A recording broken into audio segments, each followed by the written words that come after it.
Hey, chess lovers. Welcome back to Chess Tricky. Today, I'm going to give you a trap that is very brutal, brilliant, how to crush the Sicilian defense. Okay, let's just kick off with e4, c5. The popular move for white here is knight to f3. Of course, your opponent will be very familiar with this knight move, so we play the Wing Gambit with b4. And if your gambit is accepted, we can push the pawn to a3, and after b takes a3, we enter the Carlsbad variation. Here, for the key move, you recapture the pawn with a rook. Look, here your rook is very active on the third rank, so one day can be brought over to the king's side. Let's take a look, or let's open the database. According to the Lichess database, black usually pushes the e-pawn. It can be e6 or e5. Whichever it is that the pawn moves, let's just take the example of e5. The idea is the same, opening the diagonal for the dark-squared bishop. The question is, what should you play next? The rook is now under threat from the black bishop. Pay attention, this is a tip for you. When facing a position like this, you continue the move quickly, without thinking. Knight jumps to c3. Why do we need to make a free move? Because if you think too long, usually your opponent will also start considering whether to capture the rook or not. Okay, let's take an example. Usually here, the bishop will accept the sacrifice. Say, "Thank you very much." We recapture it with the bishop. Look, your bishop is so powerful, stopping this king from castling. Let's check the Lichess database. There are two very popular moves for black. Knight to e7 and pawn to d6. Let's try to discuss these two moves. First, if black responds with knight to e7, the idea is clear. It blocks the view of the dark-squared bishop. So, the next move, black can castle on the king's side. What do you think your move should be? Please feel free to pause the video. Okay, here your move is none other than the knight jumping to b5. And the top move for black is to castle short, because if black pushes this pawn, that is also a common move they play. You need to know that this is a blunder. We jump the knight to d6 with tempo, giving check. After the king moves to f1, that is the only move. Let's create some chaos on the black king side. Continue with queen to f3, a mate-in-one threat to the weak square f7. And the problem for black is that the f7 pawn can't be defended. If the queen, for example, moves to e8, it's simple. Your knight takes the queen, and you win. So, it's now clear, black is in serious trouble here. So, whether they like it or not, the pawn has to be pushed to prevent the mate-in-one threat. Let's shift with the queen. Continue to b3, still with the same threat. A mate-in-one on the weak f7 square. And it is very difficult to prevent that. Whatever black does, they are done for. Still with the same threat. A mate-in-one on the weak f7 square. So the queen must prevent it by moving up to e2. Yes, after the knight jumps to c4, black is completely crushed. Here the black queen will be lost immediately. Don't worry, here your bishop is protected by the knight. Even if the pawn tries to block your bishop's view, this will be in vain or it won't have any effect. You just strike the pawn. Stay focused, and here black is completely lost. In the next move, you capture the queen. Okay, so go ahead and continue the game from this position. You win. Enjoy the game. Let's go back. After the knight moves to b5, earlier black responded with the pawn to a6. You continue with the knight to d6. Or what if black castles short? You continue with the bishop to d6. Your bishop, of course, supports the knight jumping to c7.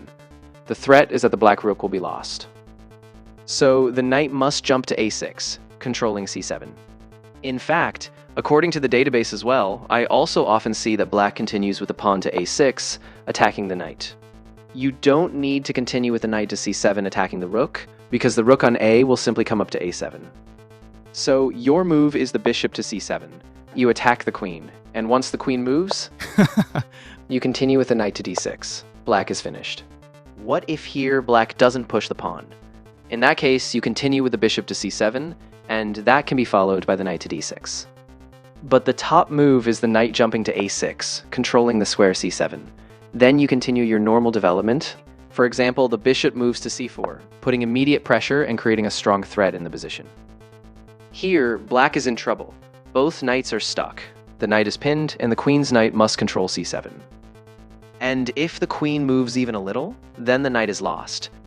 So naturally, here, the pawn will be pushed forward, preparing to develop the light-squared bishop. You make your opponent panic by continuing with the queen to h5. Attack the central black pawn twice, and the f7 pawn can't protect it because it is pinned. And also, the king's knight is still pinned, so after the consistent move from the light-squared bishop, it keeps up the pressure on the central pawn. Okay, prepare for short castling. The knight can jump or maneuver to g5, with the threat of the queen capturing on h7. Let's take an example. If the bishop captures on e4, you don't continue with the knight to g5, because then the bishop will retreat to g6, both covering h7 and attacking your queen. So, we retreat the queen one step. That's the counterpunch. And at the same time, the knight to e7 causes a bit of a problem. Black doesn't have many options after, for example, the bishop captures on f3. We capture the knight, attacking the queen and also attacking the rook. And after wherever the queen goes, we keep up the attack.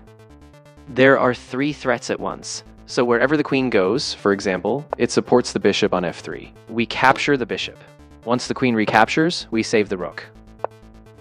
Your rook is on a semi-open file, and the bishop is still threatening the knight.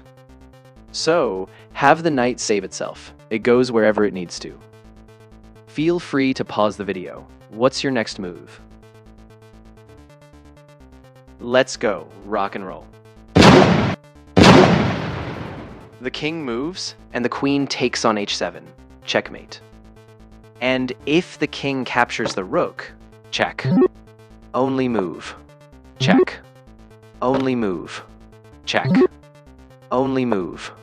Knight to f5, then queen to g7, checkmate. Yes, exactly. Okay. Final variation.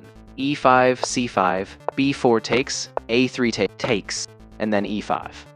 Knight to c3, takes. What if the knight doesn't go to e7, but instead the pawn goes to d6, also cutting off the dark square bishop's diagonal? Your move is knight to b5, attacking the d6 pawn twice, and d6 cannot be defended by anyone. So whatever black's move is, for example knight to f6, preparing to castle, we capture the pawn with tempo, of course with a check. And here, the king can't go to the dark squares, f8 or e7, because then the knight captures on b7 with a discovered check, and we will win the black queen. So after the king moves to d7, we then continue with the queen to a8, attacking the central black pawn on e5. If the rook tries to defend e5, you guys keep it simple. Capture it with the knight. So a more natural move is the knight jumping to c6, protecting e5. We continue with knight to f3, adding pressure on e5, and e5 is clearly not defendable. Then the bishop can pin the knight. So after a natural move from black, like making the queen more active. Also, to avoid the threat of a fork, the knight taking on f7, continue with a knight to c4, attacking the queen, and once the queen moves back, we keep the pressure going. Clearly here, it's a 3-time fork threat. Takes. Check. After the king moves, check. If the bishop blocks the check, takes. What does it look like to stop the threat of the queen capturing the rook? Check. The rook will be lost. If the rook saves itself, is that without any exception? And it's checkmate. Alright, chess tricky buddies, that's it for our video. Discussion on facing the Sicilian defense with the Wing Gambit Carlsbad variation. I hope you all enjoyed it and that it was useful for you. If you like videos like this, if you haven't subscribed yet, please subscribe, like, and turn on the notification bell, so that you always stay updated with the latest videos from Chess Tricky. Wishing you happiness, continued success. Lastly, take care, that's all, and thank you.